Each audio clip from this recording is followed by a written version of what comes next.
CCTV ফুটেজে দেখা যায় রোববার বিকেলে সিরাজগঞ্জ শহরের বাহিরগোলা এলাকায় সিএনজি অটোরিকশায় বসেছিলেন ইসলামিয়া সরকারি কলেজের এইচএসসি প্রথম বর্ষের শিক্ষার্থী আব্দুর রহমান। হঠাৎ কয়েকজন কিশোর দেশীয় অস্ত্র নিয়ে তাকে উপর্যুপরি আঘাত করে। এরপর তারা দ্রুত ঘটনাস্থল থেকে পালায়। পরে আশঙ্কাজনক অবস্থায় স্থানীয়রা তাকে উদ্ধার করে Shaheed M Mansur Ali medical college হাসপাতালে নিয়ে যায়। রাতে চিকিৎসাধীন অবস্থায় তার মৃত্যু হয়। খবর পেয়ে নিহত স্বজন ও সহপাঠীরা হাসপাতালে ছুটে আসেন। হত্যাকাণ্ডে জড়িতদের শাস্তির দাবি করেন তারা। 2 হাত ভেঙে দিয়েছে, পেটে ঘা মেরেছে, নাভির নিচে 2-3টা কোপ দিয়েছে। মাগরিবের নামাজ পড়ে উঠছি, তখন একজন ফোন দিল, বললো যে তাড়াতাড়ি মেডিকেলে এসেন। বললাম কে মেডিকেলে যাবো কে? আপনার ছেলে অসুস্থ। বললাম না, আমার ছেলে তো ভালো, আমি বাসায় রেখে আছি। চোখ যেন কেমন সাদা সাদা।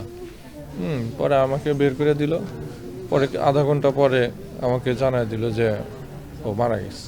ধারালো অস্ত্রের আঘাতে অতিরিক্ত রক্তক্ষরণে মৃত্যু হয়েছে বলে জানান চিকিৎসক। আঘাতের উপরের দিকে চিহ্নগুলো ছোট হলেও এটা ভিতর পর্যন্ত চলে গিয়েছিল। তো ওনার বুকের নিচের দিকে একটু বাম পাশে ছিল, 2 হাতের কাঁধের উপরের দিকে, কাঁধের পাশে, এই জায়গাগুলোতেই আঘাতের চিহ্নগুলো ছিল মোটামুটি। পুলিশের ধারণা কলেজের র্যাগ ডে ও পূর্বশত্রুতার জেরে তাকে হত্যা করা হয়েছে। র্যাগ ডে এবং পূর্বশত্রুতার কোন জের ধরে, আমরা যেটা মনে করতেছি পূর্বশত্রুতার জের ধরে চৌরাস্তা নামক স্থানে স্টাফিং এর একটা ঘটনা এবং একজন নিহত হয়েছে। এই ঘটনায় কিন্তু আমরা অলরেডি তদন্ত শুরু করেছি এবং 3 জনকে অ্যারেস্ট করেছি।